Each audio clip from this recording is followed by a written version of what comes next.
Hello అండి, అందరికీ నమస్తే అండి. విషయం ఏంటంటేనండి, నేతిబీరకాయ చెట్టు వేసామని చెప్పేసి మీకు చాలా ముందు వీడియోలో కూడా చెప్పాను కదా. అయితే ఈరోజు చట్నీ చేద్దామని చెప్పేసి ఇక నేను నేతిబీరకాయలు అయితే కట్ చేయడం జరిగిందనమాట. కింద ఉన్నవేమో మా చిన్నబాబు కట్ చేశాడు, బిల్డింగ్ పైన ఉన్నదేమో నేను ఒకటి అందుకొని లాగి నేను కట్ చేశాను అనమాట. ఒకటైతే అసలు నాకు కనపడలేదండి, చూసి చెప్పారు. అయిపోయిందనమాట.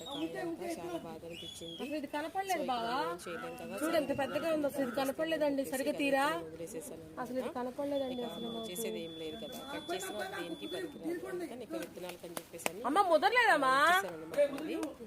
ఆదివారం కదా, ఆదివారం పూట సర్లే వదిలేస్తున్నాలే. చట్నీ అంటే మా ఇంట్లో